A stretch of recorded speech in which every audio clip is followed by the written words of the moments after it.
So, did you know that CounterStrike had a campaign? No? Well, let me tell you about CounterStrike Condition Zero. And with all the talk about Counter-Strike 2, I thought we should revisit an old CS game as well. Normally when you hear about Counter-Strike, you might think about CSGO 1.6 or maybe even Source. But Counter-Strike Condition Zero is also an amazing game. The game has somewhat of a campaign mode, and I say somewhat of a campaign mode because I'm a little unsure how much it counts as a campaign. Well, let me explain. In the game there's different scenarios where you will have to take out the terrorists and rescue hostages or defuse bombs or something like that. But what connects these different scenarios is that for each mission you clear you will unlock a new scenario and skill points for that mission. And the skill points is then used to get bots for your team that have different strengths and weaknesses. But before I dig deeper into Counter-Strike Condition Zero, I also want to quickly mention Counter-Strike Condition Zero Deleted Scenes, which got a whole different type of single player mode. And if you want me to talk about that game, comment down below and I might just do that. Anyway, back to Zero. I really like how they made the bots in the game. So, the bots have 3 different stats that determine how good they are and how the bots play. The better stats, the better the bots plays, you get the idea.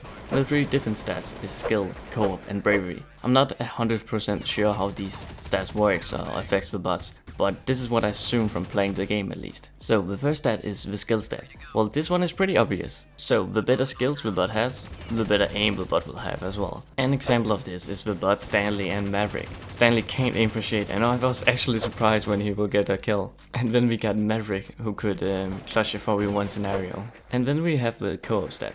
This one is a little tricky, but I think it works with the commands you can give. So, some bots are more likely to follow your commands if they have a high stat in the co-op. And lastly we have the bravery stat, which assumes it's how likely the bots are to play aggressive or passive. So if they are brave, they won't be scared to fight, and they might as well just rush in like a silver player in CSGO. You might have noticed the game looks a lot like 1.6, and I would basically say it's the same game, but Zero does have improved graphics, and the campaign of course. But what really makes Zero special is the shield you can buy, which is pretty damn good. Like, it's actually crazy how good the shield is, and especially in the single player mode.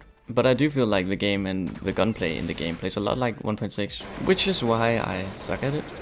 But there is much more to Counter-Strike Zero than the campaign mode. There's still a small and active community behind it. And there's a lot of community-ran servers that still are running. Some of these servers are deathmatch servers, which is pretty active with a lot of players still on them. Another server I tried was a gun game server. There was only a small amount of players online, but it wasn't a problem because there was a ton of bots keeping the server alive. But I'm not gonna lie, the server was somewhat obnoxious, but it was fun nonetheless. And then of course, like any other CS game, there's a zombie server. The zombie server on Zero actually surprised me. So in the beginning it was just like tag basically, where the humans would try to survive as long as possible and with the zombies trying to kill them, of course. Some of the humans got way too much health though, so please fix that, please, pretty please.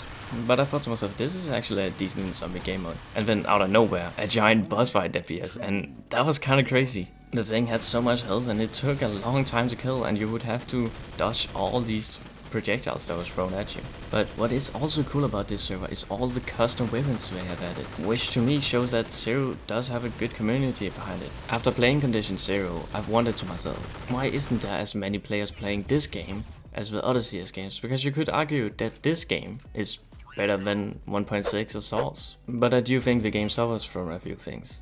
And that is, the game is too similar to 1.6. And what I mean by this is that the game feels a lot and looks a lot like 1.6. So if I were to play one of them, I would probably choose 1.6. And that's because of 1.6's strong community. Another thing the game suffers from is the release date, because it's a little after 1.6 and a little time before Source. And Source definitely stole the spotlight with its whole new engine and stuff. But would I recommend someone to play Condition Zero today? I would honestly say it still has a fun concept with the story mode. And if you for some reason haven't tried it, I would definitely try it out. But the other CS games does have a strong community behind them. However, that doesn't mean Condition Zero doesn't have a good one either, because Condition Zero does make some cool servers, like the zombie server I played on earlier. It's just smaller, I guess. So with that being said, I would try it out if you haven't. But anyway, that's it for this video. See you.